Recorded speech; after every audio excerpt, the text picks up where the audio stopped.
بولے اللہ کی اس پہ لعنت ہے، لعنت اللہ الکاذبین، اس سے بڑی کوئی جزا ہے کہ لعنت شیطان پہ ہوئی ہے یا پھر ان لوگوں پہ ہے جو جھوٹ بول رہے ہیں۔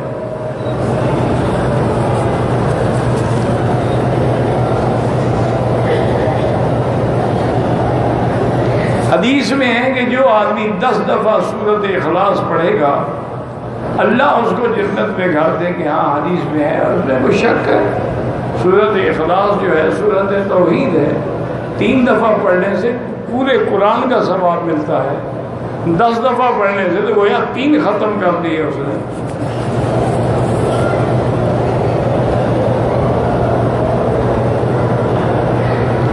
ایسی حدیث تو نہیں ہے، لیکن یہ ہے کہ جو آدمی اذان کے بعد دعا کرتا ہے اور درود پڑھتا ہے اس پر حضور کی شفاعت واجب ہوتی ہے۔ میرا بھائی یہ مسئلہ میں نے پہلے بھی بیان کر دیا تھا، پتہ نہیں آپ نے سنا نہیں یا سمجھا نہیں۔ امام احمد بن حنبل رحمۃ اللہ علیہ کے نزدیک اونٹ کا پیشاب پینا بھی جائز ہے اور اونٹ کا دودھ بھی پینا جائز ہے، حلال۔ جب حلال ہے پینا جائز ہے تو وضو کیا کون سی بڑی بات ہے؟ لیکن امام ابو حنیفہ رحمۃ اللہ علیہ کے نزدیک جو اونٹ کا پیشاب ہے وہ حلال۔ اصل مسئلہ یہ ہے کہ حدیث ہے حضور پاک کی، مدینہ منورہ میں کچھ لوگ آئے، کچھ دن رہے، ان کو آب ہوا موافق نہ آئی، ان کے پیٹ بڑھ گئے، ان کو استسقاء کی بیماری ہو گئی۔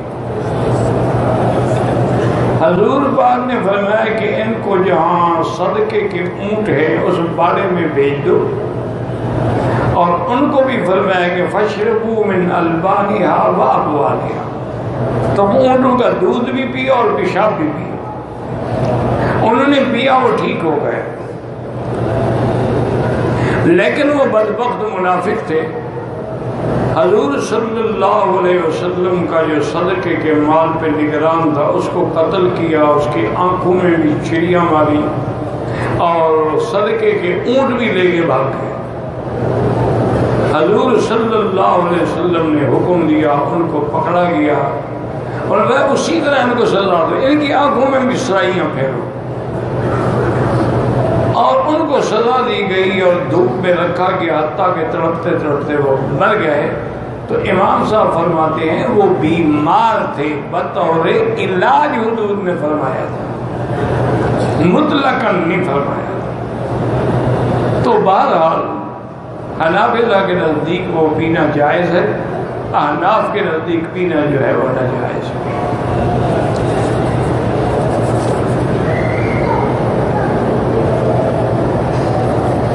میرا بھائی بات یہ ہے کہ مرد ہو یا بچہ ہو، جنازے کی دعا بڑی جامع ہے۔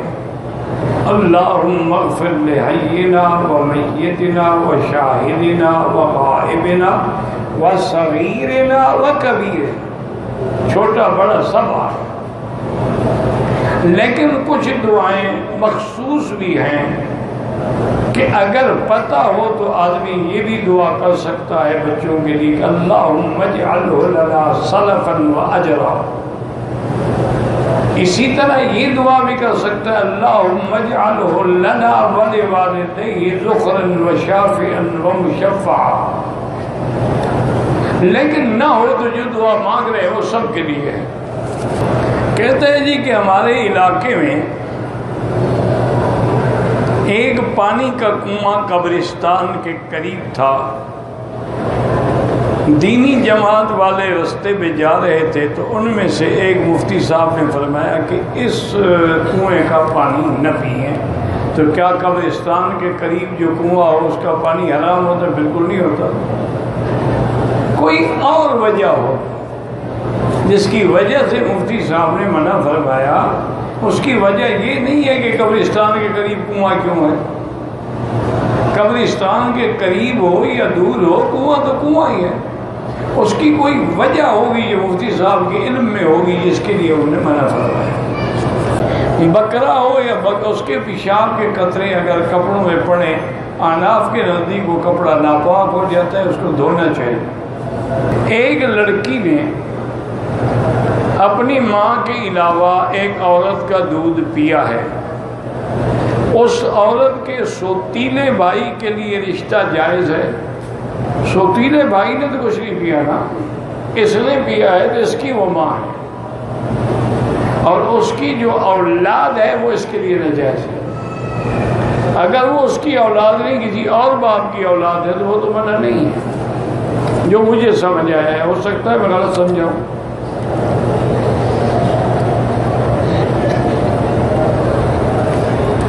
استخارے کا طریقہ تو یہ بھی ہے کہ ویسے بیٹھے بیٹھے دعا مانگنا، لیکن جو صحیح طریقہ ہے وہ یہ ہے کہ دن میں، رات میں، کسی وقت 2 رکعت نماز پڑھو اسی نیت سے کہ سنت استخارہ۔ جب نماز پڑھ لو پھر درود شریف پڑھتے رہو جتنا اللہ توفیق دے۔ اس کے بعد جو دعا ہے استخارے والی وہ کم از کم 3 دفعہ پڑھو۔ اللہم انی استخیرک بعلمک وَأَسْتَقْدِرُكَ بِقُدْرَتِكَ وَأَسْأَلُكَ مِنْ فَضْلِكَ الْعَظِيمِ فَإِنَّكَ تَقْدِرُ وَلَا أَقْدِرُ فَإِنَّكَ تَعْلَمُ وَلَا أَعْلَمُ اللہم ان كنت تعلم ان هذا الامر، یہاں اپنے اس کام کا نام لیں۔ یہ دعا 3 دفعہ پڑھے اور اس کے بعد درود شریف پڑھ لیں۔ اب یہ ضروری نہیں ہوتا کہ استخارے میں خواب نظر آئے یا آدمی رات نظر آ جائے تو آ جائے، نہ آئے ضروری نہیں ہوتا۔ استخارے کے بعد دیکھیں کہ دل کا رجحان کام کرنے کی طرف ہے یا نہ کرنے کی طرف ہے۔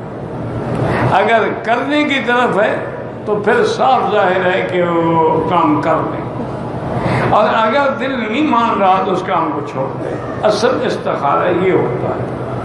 یہ جو لوگوں نے بنا رکھا ہے کہ کسی بزرگ سے استخارہ کروائیں، یہ چیز سنت کے خلاف ہے۔ جس کا کام ہے وہ خود استخارہ کرے۔ اچھا، ایک مختصر استخارہ بھی ہے کہ ٹائم نہیں ہوتا، ایک کام کرنا ہے تو اللہم خر لی واختر لی، اللہم خر لی فاختر لی، اللہم خر لی فاختر لی، اتنا بھی کافی ہے۔ تہجد کی نماز جو ہے وہ 8 رکعت ہے، 4 رکعت کر کے پڑھنی چاہیے جو سنت ہے، لیکن کوئی زیادہ پڑھے جائز ہے، کم پڑھے جائز ہے۔ ایک آدمی نے نماز کھڑی تھی، بعد میں آیا، اس کی جو رکعت رہ گئی جب وہ کھڑا ہوگا تو فاتحہ پڑھ کے اس کے بعد رکعت پوری کرے گا۔ اگر پہلی رکعت چھوٹی تھی تو فاتحہ بھی پڑھے، سورت بھی پڑھے۔